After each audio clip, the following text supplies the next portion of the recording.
Di sebuah desa nelayan di tepi pantai selatan Jawa, hidup seorang pria bernama Bagas. Ia adalah seorang nelayan miskin yang hidup bersama istrinya, Sari, dan putri kecilnya, Amira. Setiap hari, Bagas melaut dengan perahunya yang tua, berharap menangkap ikan yang cukup untuk memberi makan keluarganya. Namun, kenyataan tidak pernah berpihak pada Bagas. Tangkapannya selalu sedikit, dan ia sering kembali dengan perahu kosong.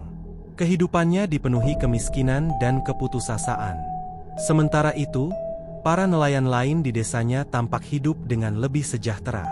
Mereka memiliki perahu yang lebih besar, rumah yang lebih layak, dan tangkapan yang melimpah. Bagas mulai mendengar bisikan-bisikan tentang bagaimana beberapa dari mereka mencapai kemakmuran. Katanya, mereka telah melakukan ritual pesugihan di pantai selatan, memanggil Nyi Roro Kidul, penguasa laut selatan yang terkenal angker dan berbahaya. Menurut legenda, Nyi Roro Kidul dapat memberikan kekayaan melimpah bagi siapapun yang berani melakukan perjanjian dengannya. Namun, sebagai gantinya, ia akan meminta tumbal. Awalnya, Bagas tidak percaya pada cerita-cerita itu.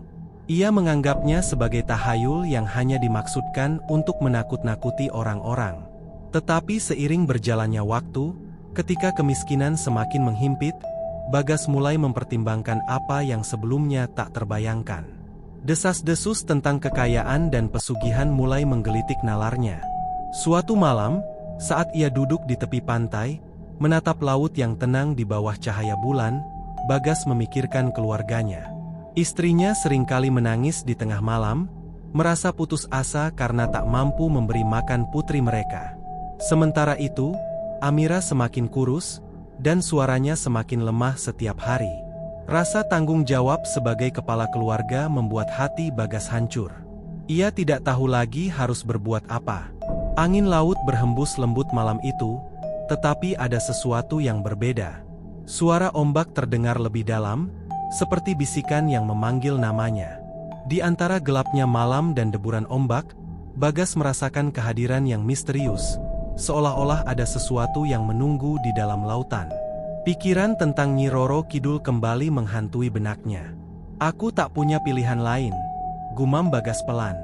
Dengan tekad yang mulai mengeras, ia memutuskan bahwa ia akan melakukan ritual itu. Apapun risikonya, ia rela jika itu berarti keluarganya bisa hidup dalam kemakmuran. Pada malam Jumat Kliwon, malam yang dianggap penuh dengan kekuatan mistis, Bagas mempersiapkan diri untuk ritual pesugihan. Menurut dukun tua di desa, ia harus membawa sesaji berupa kembang 7 rupa, kemenyan, dan kain hijau. Semua itu harus ia letakkan di tepi pantai, tepat di saat bulan purnama mulai naik di langit. Bagas juga harus membaca mantra yang telah diberikan oleh dukun tersebut, memanggil Nyi Roro Kidul dari dasar lautan. Bagas tiba di pantai saat malam sudah semakin larut. Ombak besar bergulung-gulung dengan ganas, seolah ada kekuatan yang tak terlihat sedang mengguncang lautan. Langit gelap tanpa bintang, hanya diterangi oleh cahaya bulan purnama yang tampak pucat di antara awan-awan tebal. Dengan tangan gemetar, Bagas menaruh sesaji di atas batu besar yang menghadap langsung ke laut. Angin dingin menusuk kulitnya, membuat tubuhnya menggigil, namun ia tetap melanjutkan ritual tersebut. Suara ombak yang memecah di pantai terdengar seperti raksasa yang sedang menggeram. Perlahan, Bagas mulai melafalkan mantra yang diajarkan oleh dukun desa. Suaranya lirih, namun penuh dengan harapan dan keputusasaan. Di tengah-tengah mantra yang ia baca, tiba-tiba angin bertiup lebih kencang, membuat kemenyan yang ia bakar berputar-putar di udara. Cahaya bulan tampak semakin meredup, sementara ombak mulai menghantam lebih keras, seolah merespon panggilan yang Bagas kirimkan. Ada sesuatu yang bergerak di dalam laut, sesuatu yang besar dan mengerikan. Dari kejauhan, di tengah gulungan ombak yang mengerikan, muncul sebuah cahaya kehijauan. Cahaya itu semakin lama semakin mendekat, hingga Bagas bisa melihat bahwa cahaya itu berasal dari sosok seorang wanita yang berjalan di atas air. Wanita itu tampak anggun, mengenakan pakaian serba hijau, dan wajahnya begitu cantik, namun menyimpan aura dingin yang mematikan. Matanya bersinar dengan tatapan yang menusuk langsung ke dalam jiwa Bagas. Itu adalah Nyi Roro Kidul. Sosok penguasa laut itu berhenti tepat di depan Bagas, berdiri di atas air dengan anggun. Angin dan ombak di sekitarnya tampak tunduk pada kehadirannya. Bagas merasakan jantungnya berdegup kencang, tubuhnya gemetar ketakutan. Namun, ia berusaha tetap tenang. "Apa yang kau inginkan, wahai manusia?" Suara Nyi Roro Kidul terdengar lembut, namun penuh dengan kekuatan yang mematikan. Bagas menunduk, tidak berani menatap langsung ke mata wanita itu. "Aku ingin kehidupan yang lebih baik untuk keluargaku. Istriku, anakku, mereka tidak boleh menderita lagi." Nyi Roro Kidul tersenyum tipis, senyum yang dingin dan penuh misteri. "Kekayaan bisa kuberikan padamu, nelayan. Namun kau tahu, segala sesuatu memiliki harga." Bagas mengangguk. "Aku tahu, Nyi. Aku siap menerima apapun sebagai gantinya." Nyi Roro Kidul menatapnya dengan tajam. "Tumbal yang kau berikan bukan sekadar nyawa, nelayan. Kau harus menyerahkan jiwamu pada lautan, menjadi bagian dari kegelapan yang menguasai ombak selatan." Bagas terdiam sejenak. Ia tahu ini akan menjadi akhir hidupnya. Tetapi di lubuk hatinya, ia merasa bahwa keluarganya pantas mendapatkan hidup yang lebih baik. Dengan suara yang gemetar, ia berkata, "Aku siap." Nyi Roro Kidul mengangkat tangannya, dan tiba-tiba ombak besar menerjang pantai, namun anehnya, tidak menghantam Bagas. Ombak itu tampak melambai-lambai dengan anggun, seperti tangan yang sedang menyambutnya. Udara di sekitarnya terasa semakin dingin, dan perlahan-lahan, sosok Nyi Roro Kidul memudar bersama dengan cahaya hijau yang menyertainya. "Datanglah ke laut saat waktumu tiba," bisik Nyi Roro Kidul sebelum menghilang. "Dan lautan akan menjemputmu." Ritual selesai. Bagas berdiri di tepi pantai, sendirian. Ombak kembali bergulung-gulung dengan tenang, seolah-olah tidak ada yang terjadi. Namun, Bagas tahu bahwa sesuatu telah berubah. Perjanjian telah dibuat, dan sekarang ia hanya tinggal menunggu kekayaan yang dijanjikan. Keesokan harinya, ketika Bagas melaut seperti biasa, keajaiban terjadi. Dalam satu tarikan jaring, ia mendapatkan tangkapan ikan yang melimpah. Ikan-ikan besar, yang biasanya sangat sulit didapat, memenuhi perahunya hingga hampir tenggelam. Bagas merasa tidak percaya, namun ia tahu bahwa ini adalah bagian dari perjanjian yang telah ia buat. Berita tentang tangkapan besar Bagas segera menyebar ke seluruh desa. Para nelayan lain mulai merasa iri dan bertanya-tanya, apa yang telah dilakukan Bagas hingga bisa mendapatkan keberuntungan sebesar itu. Namun, Bagas hanya tersenyum dan berkata bahwa itu adalah hasil kerja kerasnya. Hari demi hari, kekayaan Bagas semakin bertambah. Ia membeli perahu baru, rumah yang lebih besar, dan segala hal yang sebelumnya hanya bisa ia impikan.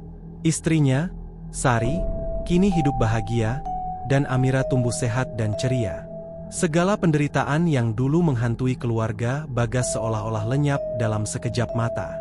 Namun, di balik semua kebahagiaan itu, ada sesuatu yang selalu menghantui Bagas. Setiap malam, saat angin laut berhembus kencang, ia mendengar suara ombak yang lebih keras dari biasanya. Suara itu tidak hanya berupa deburan air, tetapi seperti bisikan yang memanggil namanya dari kejauhan. Kadang-kadang, Bagas merasa seolah-olah ada sesuatu yang mengintainya dari dalam laut, menunggu saat yang tepat untuk menyeretnya ke dasar kegelapan. Semakin hari, bisikan-bisikan itu semakin sering terdengar. Bagas mulai bermimpi buruk tentang ombak besar yang menelannya hidup-hidup, menyeretnya ke dalam lautan yang gelap dan dingin. Di dalam mimpinya, ia melihat wajah-wajah orang yang pernah melakukan perjanjian serupa, dan semuanya memiliki tatapan kosong, penuh penyesalan. Pada suatu malam, ketika Bagas tengah tertidur pulas di rumah barunya, ia tiba-tiba terbangun oleh suara gemuruh yang luar biasa keras. Ketika ia melihat keluar jendela, ia melihat lautan yang tenang mendadak berubah menjadi ganas. Ombak-ombak besar bergulung-gulung, seolah sedang mencari sesuatu. Bagas merasakan jantungnya berdegup semakin kencang, keringat dingin membasahi tubuhnya. Suara gemuruh ombak di luar semakin jelas, seolah memanggil namanya. Dia berdiri terpaku di dekat jendela, menatap lautan yang terlihat beringas di bawah cahaya bulan purnama. Tiba-tiba, dari arah laut, ia mendengar bisikan itu lagi, bisikan yang telah menghantuinya selama berminggu-minggu. "Bagas, datanglah, waktumu sudah tiba." Bagas tersentak. Suara itu terdengar lebih nyata dari sebelumnya, seolah-olah ombak itu berbicara langsung kepadanya. Tubuhnya gemetar, namun ia tahu apa yang akan terjadi. Waktu yang diberikan oleh Nyi Roro Kidul hampir habis. Perjanjian yang ia buat sudah harus dipenuhi. Dia mengingat kembali malam itu, malam ketika ia melakukan ritual di tepi pantai, memohon kekayaan yang kini ia nikmati. Bagas menunduk, melihat tangan-tangannya yang dulu kasar karena pekerjaan keras, kini dihiasi oleh perhiasan emas yang mahal. Rumah barunya besar dan mewah, tetapi tidak ada kenyamanan di dalamnya. "Ini semua salah," desahnya dengan suara serak. "Aku bodoh." Namun, penyesalan datang terlambat. Perjanjian dengan kekuatan yang sebesar itu tidak bisa dibatalkan. Ia telah meminta kekayaan dengan harga yang terlalu mahal, nyawanya sendiri. Bagas berpaling dari jendela, berusaha untuk menenangkan dirinya. Ia berjalan menuju kamar tidur, berharap menemukan ketenangan dengan tidur di samping Sari dan Amira. Namun, ketika ia membuka pintu kamar, yang ia temukan bukanlah istrinya yang tidur nyenyak. Amira berdiri di ujung kamar, menatap lurus ke arah Bagas dengan wajah kosong, matanya gelap dan tak berkilau. Wajahnya yang dulu ceria tampak pucat, seperti tertelan oleh kegelapan.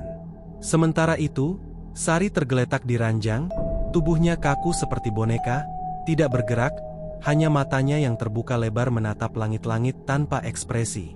"Amira?" Suara Bagas gemetar, merasa seolah kakinya tidak mampu menahan tubuhnya lagi. Ia melangkah maju, tetapi sesuatu yang tak terlihat menahannya.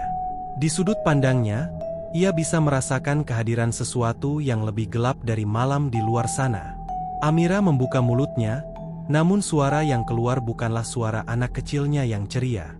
Suaranya dalam, berat, dan terdengar seperti datang dari dasar lautan. "Sudah waktunya, Ayah." Tubuh Bagas membeku di tempat. Ia tahu apa yang sedang terjadi. Ini adalah peringatan terakhir. Kehadiran Nyi Roro Kidul sudah semakin dekat, dan saat yang dijanjikan sudah tiba. Dengan cepat, Bagas keluar dari kamar, melangkah dengan tergesa-gesa menuju pintu depan. Ia tahu ia tidak bisa melarikan diri, tapi ada dorongan dalam dirinya untuk pergi ke laut, tempat di mana perjanjian itu pertama kali dibuat. Laut adalah awal dari segalanya, dan sekarang ia tahu bahwa laut juga akan menjadi akhirnya. Bagas berlari menuju pantai dengan napas tersengal-sengal. Di belakangnya, ia bisa mendengar bisikan-bisikan dari angin yang bertiup kencang. Ombak di kejauhan terlihat semakin besar dan mengerikan, seolah-olah lautan sedang mempersiapkan dirinya untuk menerima tumbal yang telah lama dijanjikan. Sesampainya di pantai, Bagas berdiri terpaku, menatap lautan yang bergelora dengan ganas. Ia tahu ia harus menghadapi nasibnya. Tidak ada tempat untuk melarikan diri. Ia telah membuat kesepakatan, dan sekarang saatnya membayarnya dengan nyawanya sendiri. "Bagas!" Suara itu kembali, lebih jelas dan lebih dekat. Dari tengah lautan, muncul sosok yang dikenalnya. Nyi Roro Kidul, dengan gaun hijau kebesaran dan rambut panjangnya yang melambai-lambai dalam angin laut. Matanya yang dingin menatap langsung ke dalam jiwa Bagas. "Aku telah memberimu kekayaan yang kau inginkan," kata Nyi Roro Kidul dengan suara lembut namun mengerikan. "Sekarang, waktumu telah tiba. Serahkan dirimu pada lautan, dan kau akan menjadi bagian dari kekuatanku selamanya."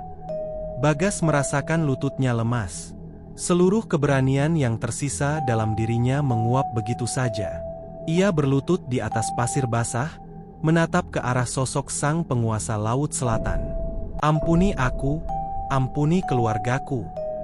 Bagas berusaha memohon, namun ia tahu permintaannya sia-sia.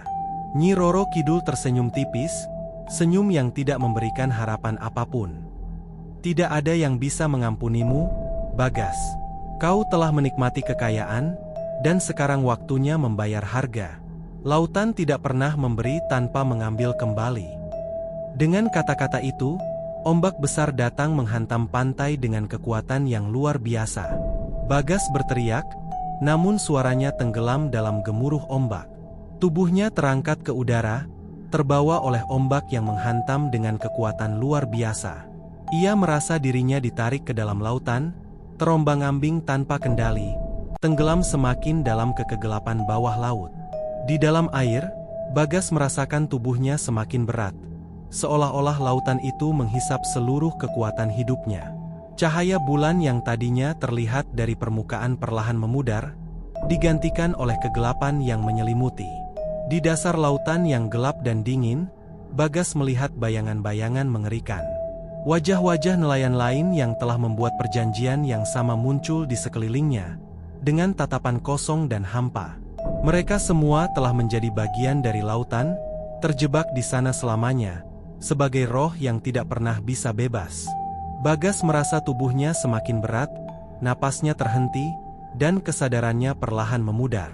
Ia tahu, ini adalah akhir. Lautan telah mengambilnya. Keesokan paginya, penduduk desa menemukan perahu Bagas terdampar di pantai. Tidak ada tanda-tanda kehidupan, dan tubuh Bagas tidak pernah ditemukan. Orang-orang mulai bertanya-tanya apa yang terjadi, namun tidak ada jawaban pasti. Hanya deburan ombak besar yang terus menghantam pantai selatan, membawa bisikan halus dari dunia lain. Desas-desus tentang Nyi Roro Kidul kembali merebak di desa. Banyak yang percaya bahwa Bagas telah melakukan kesalahan besar dengan mencoba mencari kekayaan melalui jalan gelap. Kini, ia telah menjadi bagian dari legenda kelam pantai selatan, roh yang hilang di bawah laut, selamanya terperangkap dalam kuasa sang penguasa laut. Dan setiap kali malam datang, terutama saat bulan purnama, ombak besar di pantai selatan akan membawa bisikan dari dunia yang tak terlihat. Bisikan yang mengingatkan siapapun yang mendengarnya. Jangan pernah membuat perjanjian dengan lautan, karena laut selalu menuntut balasannya.